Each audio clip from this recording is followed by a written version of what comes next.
Assalamualaikum warahmatullahi wabarakatuh. Innal hamdalillah nahmaduhu wa nasta'inuhu wa nastaghfiruh wa na'udzu billahi min syururi anfusina wa min sayyiati a'malina may yahdihillahu fala mudhillalah wa may yudlilhu fala hadiyalah. Asyhadu an la ilaha illallah wahdahu la syarikalah wa asyhadu anna Muhammadan abduhu wa rasuluhu khataman anbiya'i wal mursalin.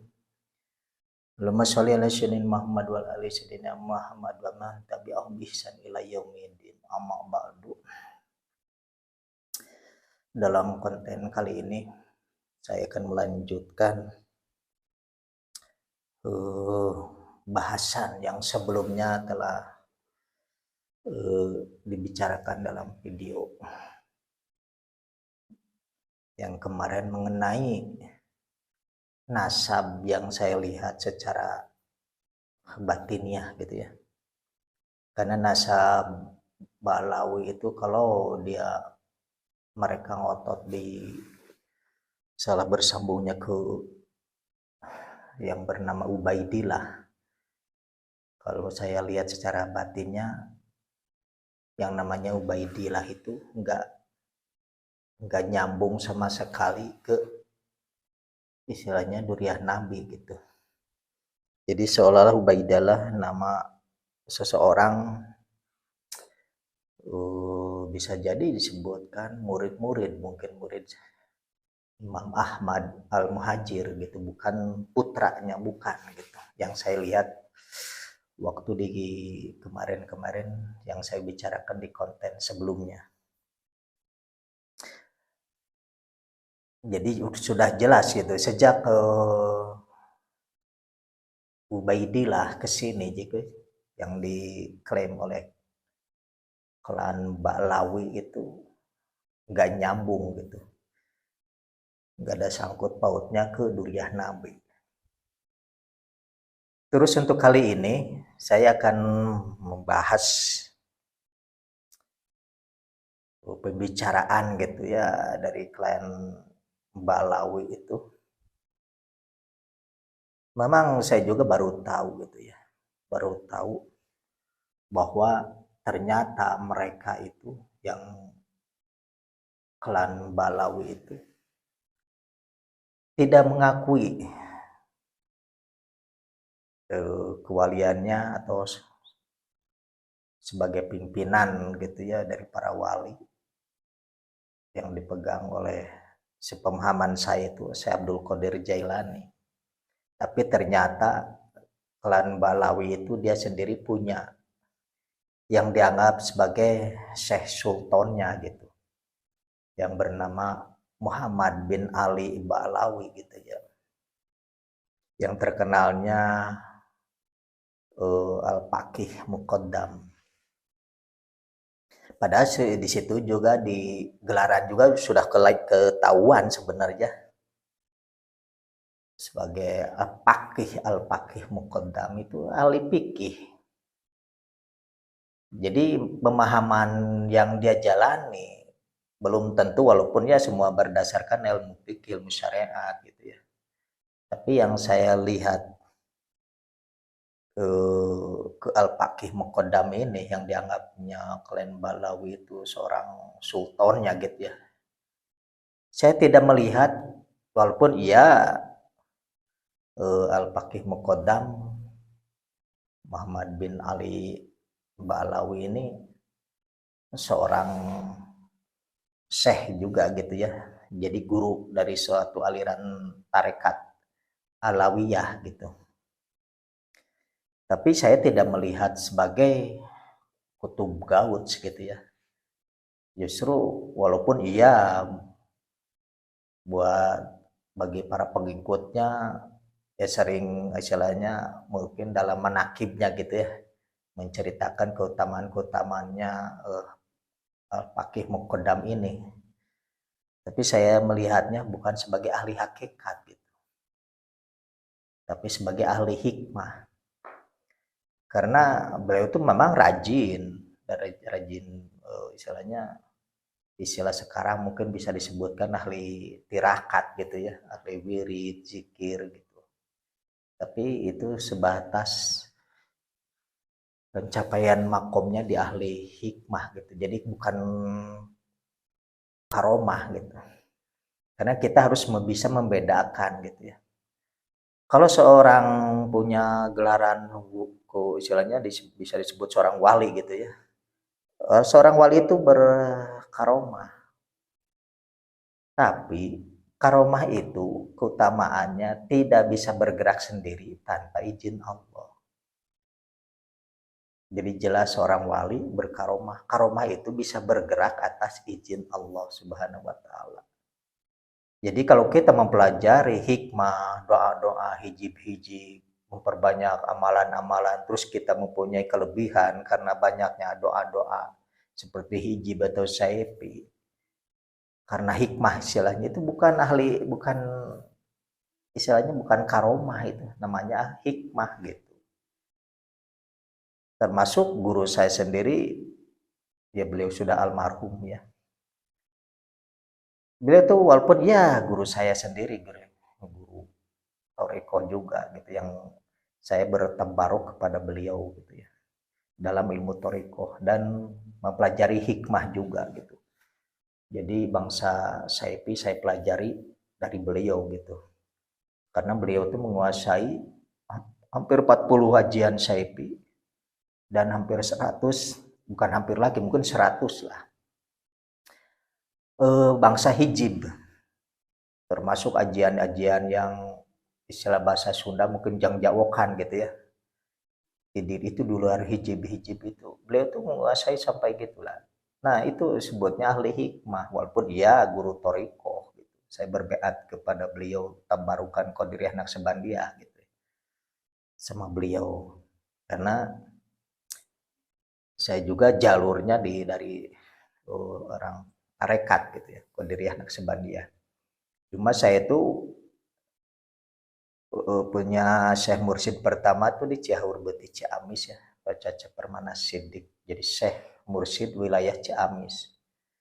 Kemudian saya tabarukan lagi ke Cirebon, ke Mama Kiai Haji Kosim Gunung Jati, Cirebon. Beliau cucunya dari Syekh Tolhah gitu. Jadi dari Syekh Tolhah, Syekh Jainal Abidin, Mama Kosim, nah baru ke saya gitu. Jadi saya ngambil ke Cirebon juga dalam rangka tabarukan Thorikoh Qadiriyah Naqsabandiyah. Kemudian saya tabarukan lagi Qadiriyah Naqsabandiyah ke Mama Makbul di Indramayu. Kalau beliau tuh kan dari Syekh Tolha, Kiai Bunawi, Kiai Taufik, terus Mama Makbul. Tapi Mama Makbul ini bukan putranya Mama Kiai Taufik, bukan gitu. Beliau itu putra, jadi mungkin keponakan dari Mama Kiai Taufik gitu.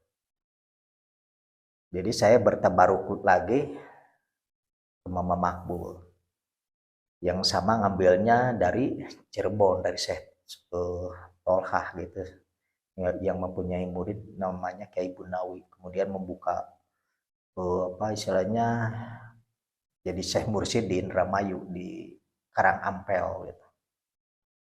Nah, ke Cianjur, saya ke Aang tabarukan lagi Qadiriyah Naqsabandiyah.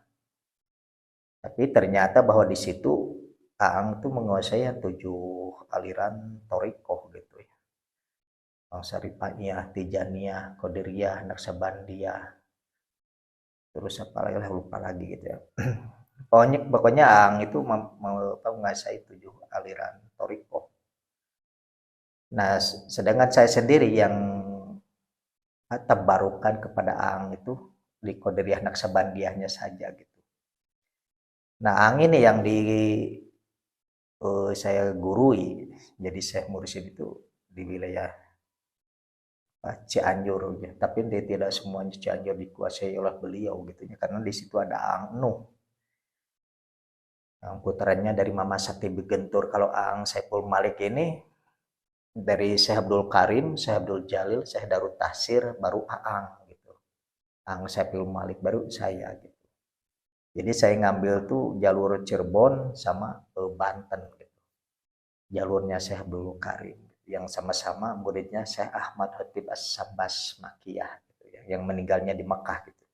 Yang itu yang Sambas Kalimantan. Beliau seorang kutubnya, Syekh Ahmad Khatib As-Sambas Makia itu seorang kutub dulu tuh. Yang mempunyai murid Syekhona Holil, kalau di torikohnya gitu ya, Syekh Tolha, Syekh Abdul Karim. Nah, termasuk Mama Syekh Nawawi Banten itu beliau sama-sama murid Syekh Ahmad Khatib As-Sambasil Makiyah. Cuma tidak jadi Syekh Mursyid torikoh gitu. Yang jadi Syekh Mursyid torikoh cuma 3, Syekhona Holil Bangkalan, Syekh Tolha, terus Syekh Abdul Karim Banten. Jadi 3 orang di Jawa itu ya. Nah, kalau ke Syekhona Holil saya tidak bertabaruk gitu ya, tapi pernah ziarah gitu ya. Ziarah ke Bangkalan Madura. Jadi sangkut pautnya saya ke jalur Qadiriyah Naksabandia ke Syekh Sultan Syekh Abdul Qadir itu dalam silsilah keilmuannya gitu. Jadi bukan secara nasab, bukan duriah gitu lesannya, bukan duriah. Kalau Syekh Sultan kan jelas duriah Nabi. Dari Imam Hasan dan Husain, beliau itu nyambung gitu. Nah, saya itu ngambil ijazah silsilah dari keilmuannya gitu ya.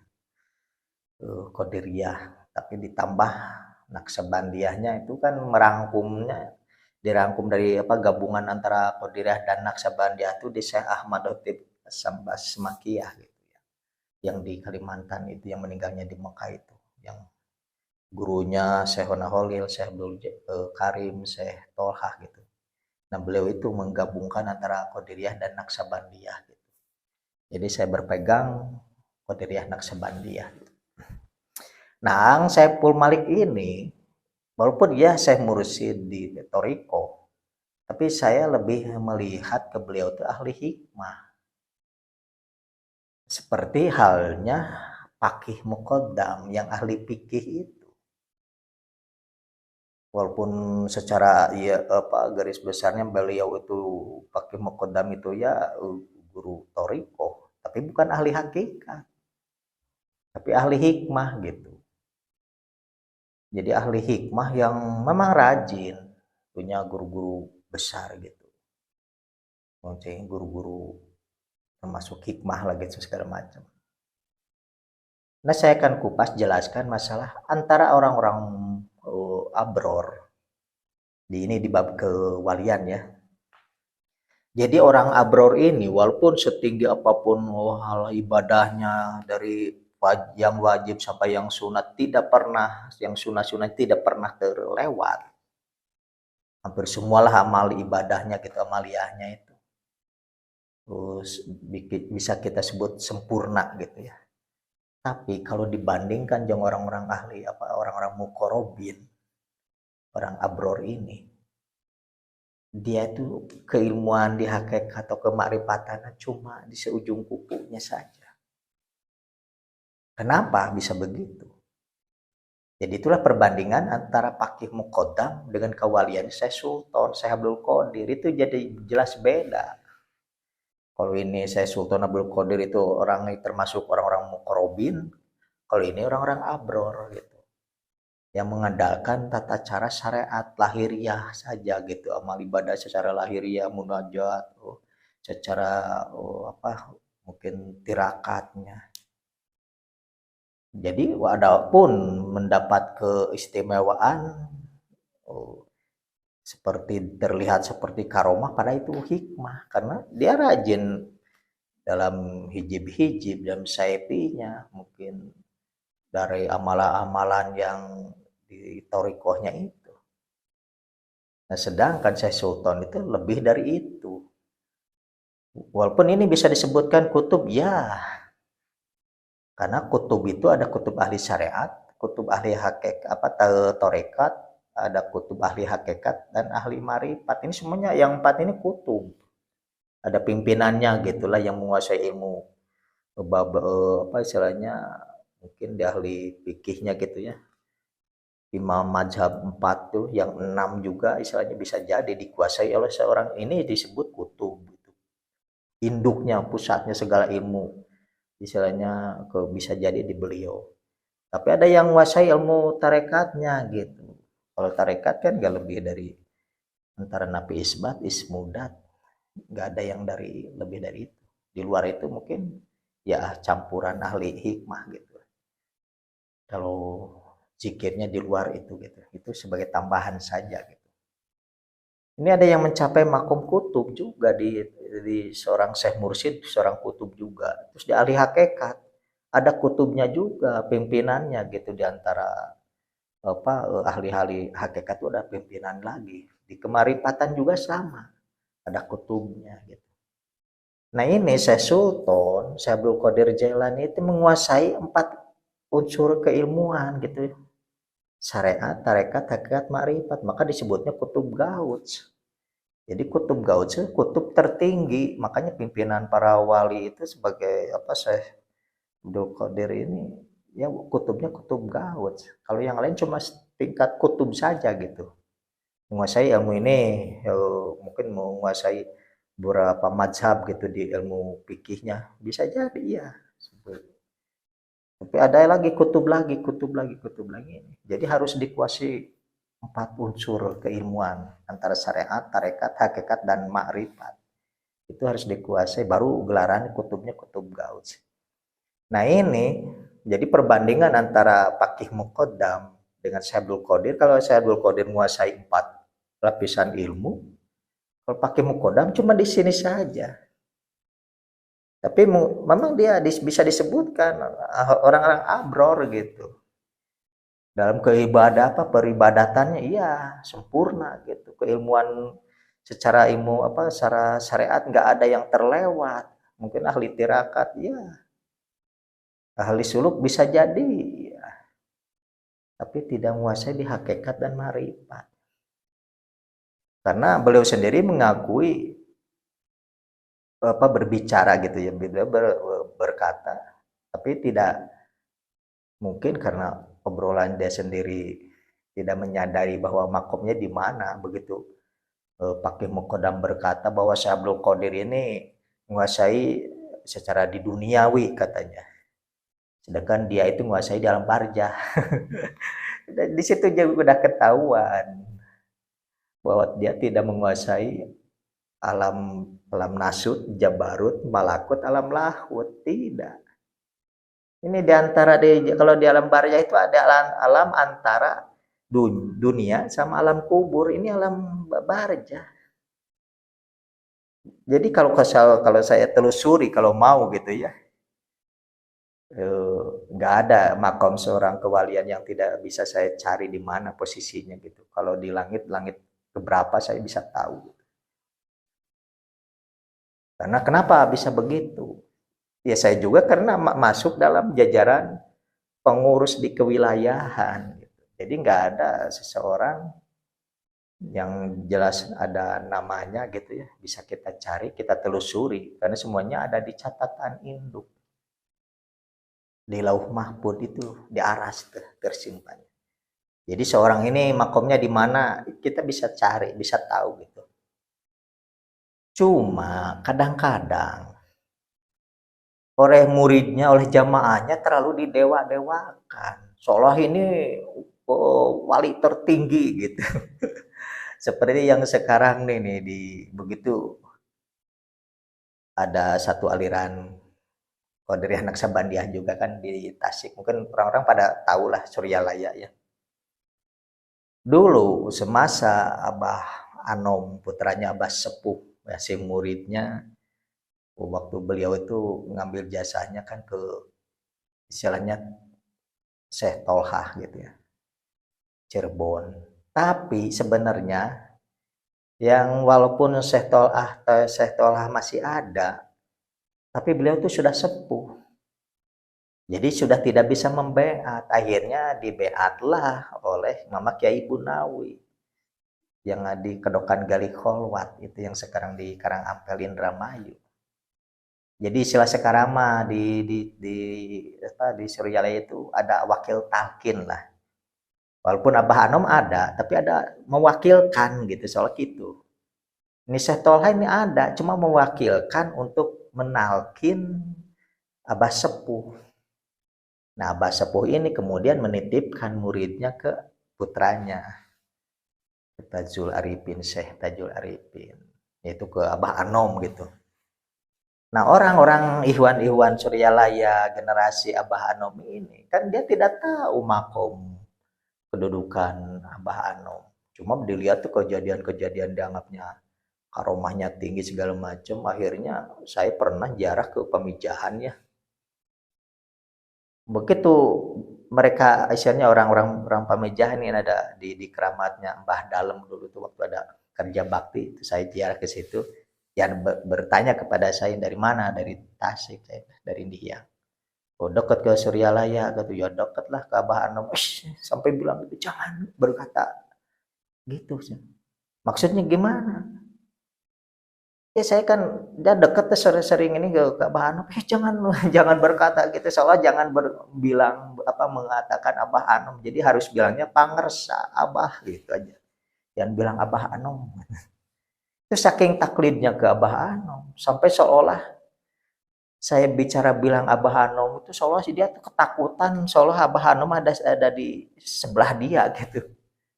Kata saya ini orang ini ngaco apa gimana? Kenapa begitu bilang Allah tidak merasa takut bahwa Allah itu lebih tahu keadaan kita, batin kita, pikiran kita karena Allah dekat lebih dekat daripada urat leher sendiri.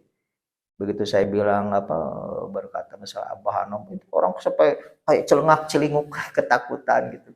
Seolah Abah itu ada di sebelahnya dia gitu. Padahal dia tidak tahu bahwa makomnya Abah Anom dulu itu cuma sepagar ageng kewilayahannya itu.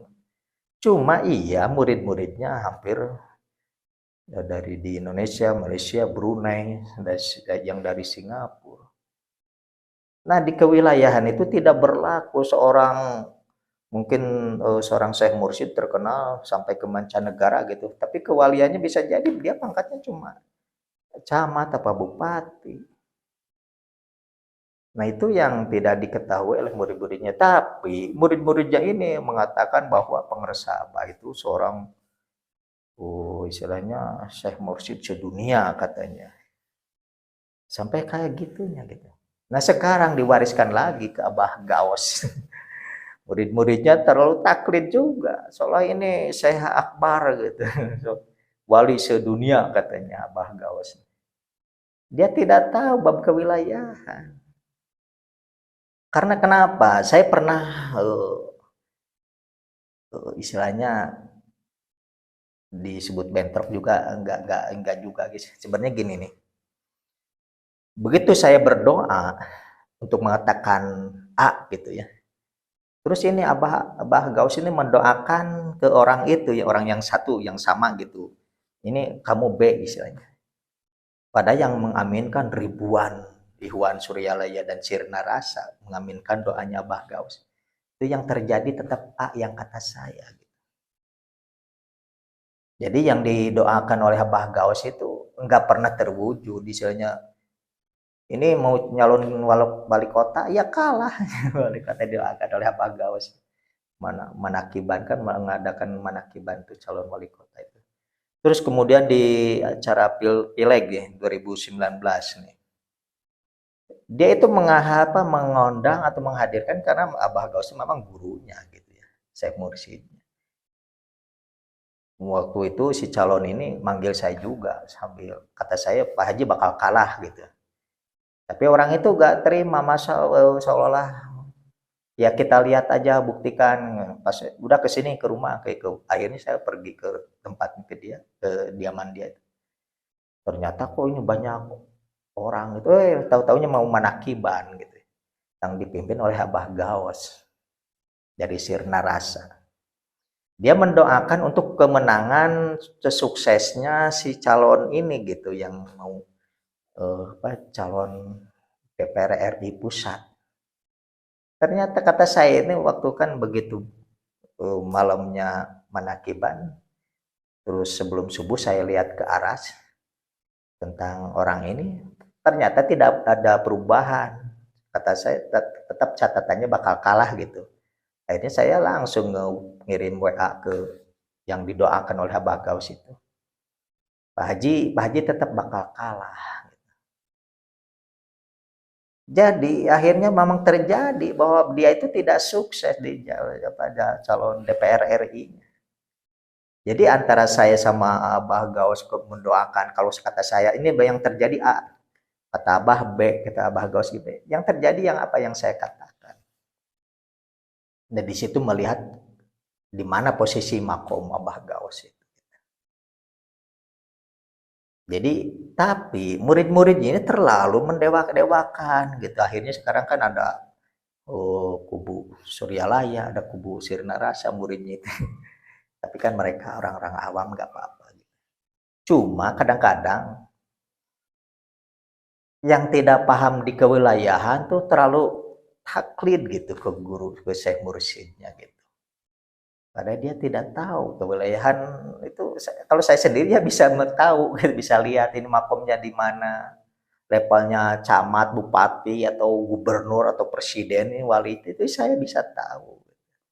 Karena semuanya ada datanya, ada catatan di aras gitu.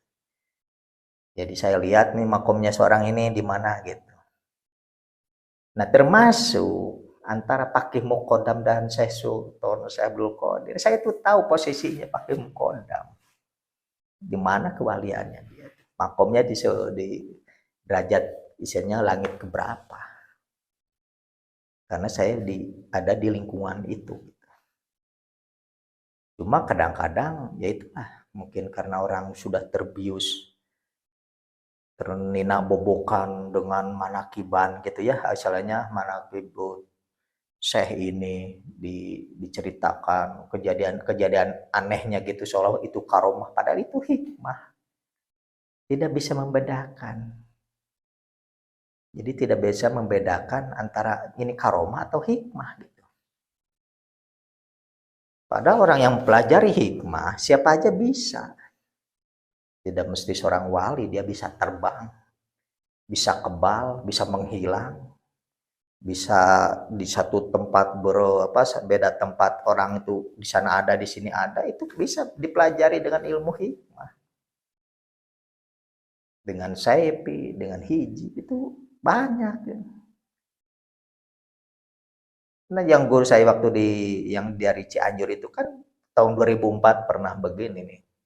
Jadi beliau itu termasuk salah satunya kiainya zaman Pak Soeharto gitu ya. Mungkin disebutnya orang-orang kalau zaman Gus Dur kiai langitannya gitulah zaman Pak Soeharto itu. Tapi walaupun dia Syekh mursyid dari satu tarekat gitu ya. Tapi yang saya lihat tuh beliau tuh spesialis di hikmah gitu, ahli hijib saipi ya beliau gitu. Karena udah kebiasaan atraksi segala macam menggunakan hikmah gitu. Membaca dengan hijib ini biar kebal, anti air keras, anti golok, anti segala macam, saya itu melihat dengan mata kepala. Tapi itu jelas bahwa itu masuknya ke kategori ahli hikmah gitu, bukan karomah. Nah waktu tahun 2004 saya bertanya ke Ang masalah presiden gitu. Ang, siapa yang bakal jadi presiden gitu. Kata Ang harus jadi Mega katanya. Jadi beliau tidak istilahnya menyandarkannya ke hikmah. Kalau saya kan menyandarkannya ke Allah gitu. Ya Allah, siapa yang bakal menang jadi presiden? Saya cuma lihat gini ke atas yuk, ini sampai ke arah sini saya sampai sekarang ini terbuka gitu. Jadi saya bisa lihat. Kalau ada yang bertanya, waktu itu saya tanya, ya Allah siapa yang bakal jadi presiden? Saya lihat kok Pak SBY gitu. Sampai 3 kali saya bertanya itu ke Ang. Kalau tidak menang gimana Mega ini? Oh harus katanya harus menang kan. Menggunakan ajian naon istilahnya, menggunakan ajian apa kalau Mega misalnya kalau tidak bisa menang gitu ya. Karena beliau meyakini kekuatan dengan hijib, dengan saipi itu untuk memenangkan seseorang dengan hikmah lah istilahnya. Saya berdoa lagi ke Allah, ya Allah siapa yang bakal tetap, jawabannya tetap sama bahwa itu yang bakal menang tuh Pak SBY.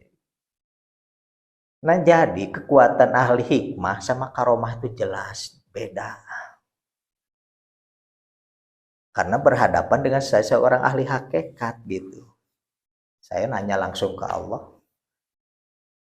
menyandarkan Allah. Kalau walaupun dia guru saya sendiri sebenarnya, saya mursyid di Thariqah Qadariyah Naqsabandiyah gitu ya, di wilayah Cianjur. Tapi beliau menyandarkannya ke hikmah, kekuatan, keajian. Katanya, wah mau menggunakan ajian Wali Songo katanya untuk memenangkan Mega. Kalau ahli hakikatnya tinggal lihat aja ke langit. Siapa yang bakal menang? Yang terjadi ntar kan udah ketahuan kalau ahli hakikat yang sekarang bisa disebutkan orang langitan gitu.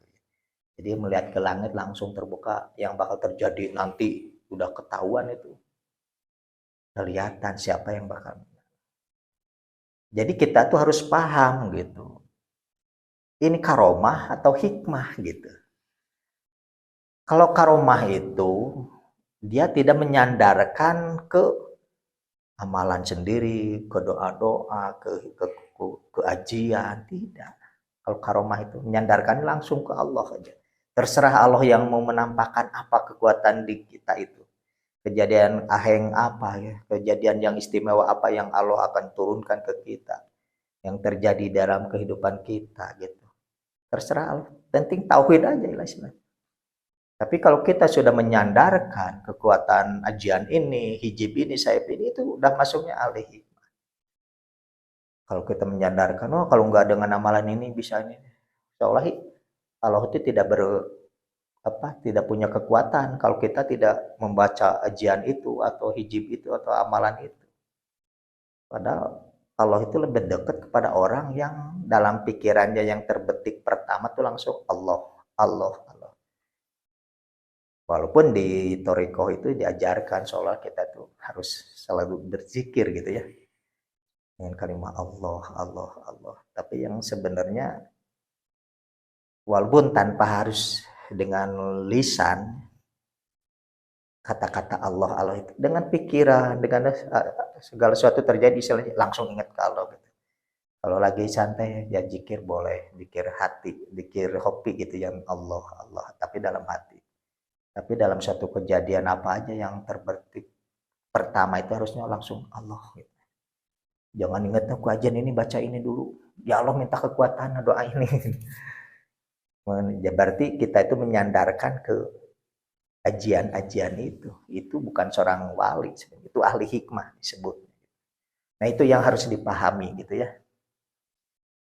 Jadi kekuatan antara fakih muqaddam yang mungkin dipertuan gitu ya oleh Bani Balawi sekarang nih, Alawiyah gitu. Dengan versi saya yang mempertuankan atau menggelarkan memberikan gelar Sultan Aulia Syekh Abdul Qadir Jailani Baghdad Qaddasallahu sirruhu yang pangkatnya Kutub Gauds gitu. Sedangkan Bani Balawi ini Bani Alawi gitu ya, yang sekarang para Habib lah gitu ya. Dia itu mengangkat sebagai Sultan Aulianya itu Muhammad bin Ali Ba'alawi atau Pakih Muqaddam gitu. Padahal jelas-jelas itu makomnya beda jauh. Beda jauh. Cuma kadang-kadang orang yang awam ini yang terlalu mendewakan, yang tidak karena taklidnya gitu. Itu yang bikin tersesat gitu ya. Jadi istilahnya kalau di kewalian tidak ada seorang yang tidak bisa saya lihat makomnya gitu. Di kewilayahan itu sebagai apa? Seluasnya kecamatan, kabupaten, kota, sepulau, Pulau Jawa atau se-Sumatera atau se-dunia itu saya tak bisa tahu. Karena kenapa? Karena saya juga ada di lingkungan pengurus itu gitu. Jadi saya bukan menceritakan dari kata-katanya gitu dari guru. Ini si Ano walinya segini kata guru. Ini kata saya yang melihat makom-makom itu berdasarkan catatan di induk kitab gitu. Jadi tidak ada alam yang tidak saya bisa kunjungi gitu istilahnya. Oh ini seorang sudah nggak ada nih di alam dunia, di alam nasutnya. Kita bisa cari itu di alam Jabarut, di langit apa di tingkatan keberapa. Yang pertama gitu atau yang di alam kayangannya gitu. Karena di alam Jabarut juga berlapis-lapis gitu. Tingkatannya beda-beda juga. Di alam malakut sama dari langit pertama sampai ke 7. Di alam laut sama juga, di alam laut itu berlevel-level tingkat-tingkat. Jadi saya melihat makomnya, kedudukannya Syekh Sultan ini, ibaratnya kalau kita berlima, karena saya pernah di tahun 2005 itu melihat begini ya, karena saya ikut dalam kumpulan di tengah-tengah itu baginda Rasulullah Shallallahu Alaihi Wasallam. Ini sebelahnya Syekh Abdul Qadir, itu sebelahnya lagi saya gitu. Jadi ibaratnya kalau ini baginda Rasulullah, tengah-tengah ini Syekh Abdul Qadir, ini saya, posisi ini Nabi Khidir, ini Syekh Abdul Muhyi Pamijahan. Jadi kalau posisinya gini. Jadi antara Syekh Abdul Qadir sama baginda Rasul itu berdekatan. Jadi nggak ada di celah ini seolah-olah ada Paqi Muqaddam, nggak ada. Di kewilayahan tuh nggak ada. Jadi yang berdekatan ke baginda Rasul itu Syekh Abdul Qadir Jailani. Terus di kenabian yang paling dekat itu makomnya gitu ya. Inilah Nabi Khidir alaihi salam. Yang masih istilahnya mengurusi umat lah istilahnya. Walaupun ini secara di hakikat, kalau ini Nabi Khidir di antara dua dunia, antara dua alam, antara hakikat dan syariat gitu. Jadi Nabi Khidir ini bisa menampakkan di dunia, menemuin orang istilahnya, tapi bisa juga ke alam gaib gitu. Nah ini yang istilahnya Syekh Abdul Muhyi. Kenapa beliau hadir dalam rapat itu juga? Karena beliau itu dulunya ketitisan ilmunya Syekh Abdul Qadir. Makanya pangkatnya sama, seorang wali kutub. Jadi seorang wali kutub ketitisannya ilmunya Syekh Abdul Qadir.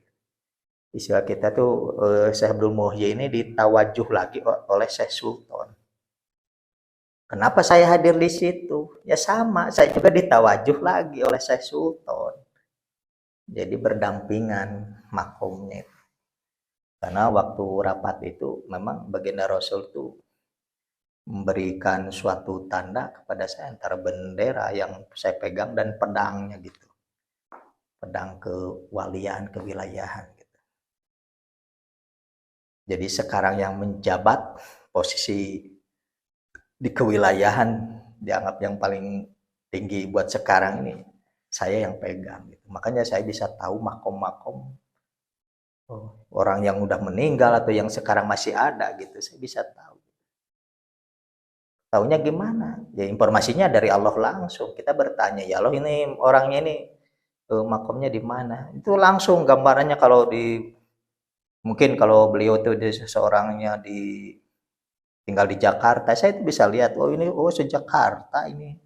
Karena saya melihat Nusantara ini dari Papua sampai Aceh istilahnya ujung. Seolah-olah lihat itu di depan mata gini gitu. Di depan saya bersila gitu. Jadi saya bisa tahu kalau namanya ini di mana segini itu bisa tahu. Karena Allah sendiri yang memberitahukan kepada saya gitu. Jadi itulah mungkin yang saya uraikan, semoga bisa dipahami gitu ya. Jadi kita harus paham gitu. Harus bisa membedakan antara pemegang kewilayahan itu tidak semuanya memang di aliran Toriko, Qadiriyah Naqsabandiyah yang mutabaroh itu, yang lurus itu ya, yang sesuai Quran Sunnah ini. Waktu baratnya mungkin 47 aliran. Ini tidak semuanya menjabat seorang kutub. Baratnya Syekh Mursyid aliran ini kutub tidak mungkin. Jadi tidak semuanya kutub itu cuma satu orang sejaman yang kutubnya ke Gauts itu gitu. Jadi cuma satu orang, di bawahnya ada Nukoba, terus ada Abdal, ada walinya gitu ya, Ahyar. Jadi istilahnya makom-makom ini tidak semuanya ada wali ini kutub karena menurut muridnya seolah-olah ini pimpinan sedunia toriko saya ini yang toriko saya juga sedunia syekhnya itu gitu soalnya hampir 47 seorang ngaku-ngaku kutub semua gitu wali kutub karena taklidnya ke guru apa ke syekh mursyidnya itu tidak seperti itu karena itu ketaklidan seseorang bisa jadi mungkin sekarang nih yang dipegang saya Qadiriyah Naksabandiyah kutubnya dipegang oleh ini gitu aliran Qadiriyah Naksabandiyah besok lusa bisa jadi karena waktu Wali Songo zaman Wali Songo itu walaupun secara ilmu fikihnya Syekh Syarif Hidayatullah itu udah di Mesir juga udah ngaji ya udah mempelajari ilmu fikihnya tapi di bab ilmu tasawuf di ilmu tasawufnya ini Syekh Syarif Hidayatullah itu berguru ke Sunan Panjunan ke Pangeran Panjunan gitu ya ke Pangeran Panjunan berguru terus di apa mungkin di torikohnya bisa jadi ada informasi bahwa beliau itu muridnya Syekh Sunan Ampel gitu tapi walaupun posisinya ini murid Sunan Ampel tapi kutub waktu itu yang memegang sedunianya itu Syekh Syarif Hidayatullah bukan gurunya jadi seperti saya nih saya punya guru pertama itu tahun 89 itu Syekh Mursyid wilayah Ciamis tapi begitu saya tabarukan lagi ke Cirebon bahwa wilayah saya itu langsung se-Nusantara gitu ini bab kewilayahannya jadi tidak mesti seorang contohlah yang lebih mungkin aliran Qadiriyah Naksabandiyah paham ya Syekh Abdul Qadir seorang kutub tapi gurunya tidak seperti beliau. Jadi istilahnya gurunya Syekh Abdul Qadir juga mengakui bahwa Syekh Abdul Qadir lebih tinggi posisinya makomnya. Makanya ada eh, satu orang kabilah ya, mungkin pengusaha saudagar pengusaha, dia mau merantau minta doanya ke gurunya Syekh Abdul Qadir, tapi gurunya itu justru memerintahkan minta doanya ke Syekh Abdul Qadir katanya.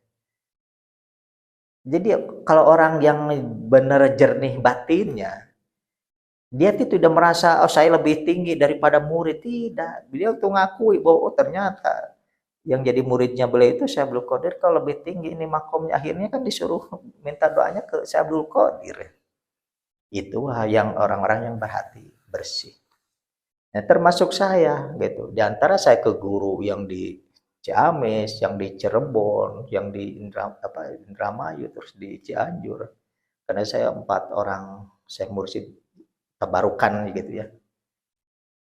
Ternyata setelah tahu pelantikan tahun 2005, tahun 2003 udah kebuka ternyata. Ya guru-guru juga bisa terlampaui gitu makomnya gitu.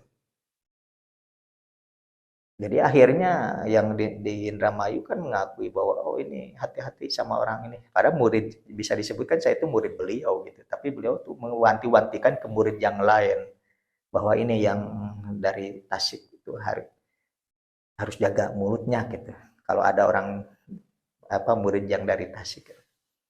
Beliau mewanti-wantikan ke murid-murid yang lain karena beliau tahu gitu. Makom itu harusnya Syekh Mursyid seperti itu.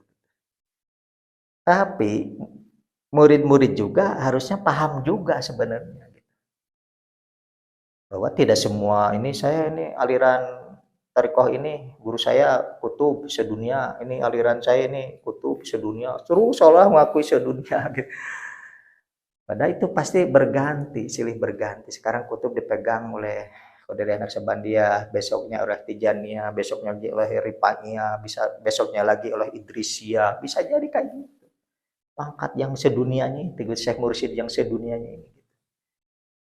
Kalau kita tuh jadinya rancu gitu soalnya karena ini tuh karena taklidnya murid-murid kadang-kadang akibat tidak istilahnya mungkin seorang Syekh Mursyid itu tidak jumawa bahwa mungkin saya mengakui bahwa saya ini bukan kutub bukan sedunia ada lagi nih Syekh yang lain nih si Anu harusnya kayak gitu kalau jadi Syekh Mursyid itu ya karena Mursyid itu harusnya seorang pembimbing yang mendidik muridnya yang pinter dan bisa memintarkan muridnya. Jangan dibodohin gitu. Bila tidak tahu masalah ini karena ya kebanyakan kan mencari cuan. Gara-gara mencari cuan biar banyak ini saya kutubnya nih, saya bursit dunia nih. Padahal makomnya cuma camat. Ini yang terjadi di Torikoh juga gitu ya, yang rancu seperti itu. Yaitu termasuk di klan Ba'lawi, seolah ini Fakih Muqaddam itu sebagai sultan aulianya bagi dia gitu. Tapi dia tidak membaca bahwa keseluruhannya tidak. Tidak. Jadi istilahnya dari sekian 355 wali ini yang sekarang menjabat itu kutubnya cuma satu. Hanya di bawahnya ini ada Abror, ada Nukoba, ada baru kutub. Bawahnya lagi itu ada Abdal, ada Ahyar gitu. Jadi kadang-kadang kalau orang yang jujur pasti ngakui bahwa saya nih saya mursyid di antara yang 300 sih. Kalau harusnya jujur seperti itu. Cuma jarang orang yang ngaku gitu. Kebanyakan, oh saya nih abah nih. Saya mursyid sedunia abah. Aduh, ini itulah kacau gitu ya. Mungkin bahasan dicukupkan sekian dulu nih. Mungkin karena ini saya juga kenapa membahas masalah ini. Karena ada dorongan juga nih harus melontarkan gitu. Jadi kita ini harus paham gitu ya. Jadi harus paham, jangan terlalu taklid ke Syekh Mursyidnya sendiri gitu. Karena Syekh Mursyid itu cuma mengajarkan nih amalannya wiridnya langsung ke Allah, langsung ke Allah. Semua muridnya harusnya kayak gitu, torikoh itu. Aliran torekat harusnya seperti itu tiap muridnya itu. Jangan cuma berdiam akhirnya ke gurunya, taklid aja ke Syekh Mursyidnya. Akhirnya nginduk tes itu terus, jadi makomnya dia tuh nggak bisa melewati akhirnya. Karena seolah-olah lebih tinggi guru saya nih. Karena yang dilihat tuh hikmah, kehebatan, keahengan gitu. Padahal seorang wali kutub tidak mesti harus bisa terbang gitu istilahnya gitu. Tidak mesti seorang yang sakti gitu, yang hebat, tidak mesti seperti itu. Yang dikhawatirkannya harus ini masalah sabdanya gitu. Contoh lagi nih, saya tanggung ya. 2019 para habaib mendoakan dengan munajat akbar, itu para habib banyak kan ribuan yang mendoakan kemenangan Prabowo. Jadi waktu munajat akbar yang doakan oleh para habib itu yang klan Ba'lawi mendoakan untuk kemenangan Prabowo. Malah ada seorang ya mungkin ketuanya ya para habib yang mendoakan di Masjidil Haram. Tembus enggak? Kan kenyataannya tidak. Jadi tidak ada jaminan doanya seorang habib yang ngaku-ngaku duriah Nabi itu atau sebagai ahlul bait Nabi. Dia bisa meloloskan seseorang dengan munajatnya, ternyata tidak. Karena jauh-jauh hari sebelum berpasangan-pasangan saya udah melihat bahwa yang bakal jadi presiden itu Pak Jokowi gitu.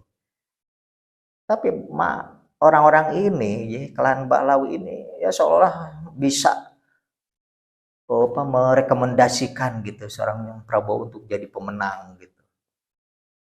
Dengan munajatnya, padahal ada sabda seseorang yang lebih didengar oleh Allah daripada puluhan ribu munajat akbar ini gitu. Disitulah kita bisa melihat makom siapa yang tertinggi gitu. Jadi munajatnya siapa yang bisa paling didengar gitu. Karena di situ berlaku antara makomnya ini yang istilahnya pangkat kutub, kalau ini cuma ahyar gitu yang 300 orang habib bisa jadi gitu, para syekhnya gitu. Itu mendoakan itu melawan satu orang doanya wali kutub, ya udah semuanya juga habis dibabat. Karena Allah sendiri tuh melihat tuh doanya yang makomnya tertinggi gitu. Bukan karena banyaknya munajat akbar istilahnya digelar oleh para habib gitu ya. Oleh Syekh Mursyid, ajengan, oleh ustadz istilahnya. Untuk mendoakan Prabowo ternyata kan tidak tembus. Di situ bisa kelihatan. Jadi kita itu harus melek gitu ya. Najat akbar digelar para habib klan Baklawi dengan doanya seorang wali kutub itu, yang Allah itu melihat mendengar seorang kutub ini. Bukan yang ratusan atau puluhan ribu gitu yang munajat gitu, tidak. Allah tidak melihat itu. Tapi siapa yang makom tertingginya, apa yang dimunajatkan, Allah itu melihat yang makom tertinggi itu. Mungkin dicukupkan sekian dulu bahasan kali ini. Walaupun memang saya bikin konten ini tidak menerima atau tidak membaca lagi apa komentar-komentar yang akan dilontarkan, mau jelek menurut saya tidak ada urusan itu. Jadi kalau mau ngobrol debat, bukan debat lah ya, harusnya mencari pencerahan gitu. Udah ketemu saya langsung aja, biar saya jelaskan masalah bahasan ini, karena saya tidak berbicara berdasarkan katanya, tapi ini kata saya yang bergerak di urusan kewilayahannya. Saya sendiri pelakunya gitu. Mungkin ini cukupkan sekian dulu. Wabillahi taufiq wal hidayah. Wassalamualaikum warahmatullahi wabarakatuh.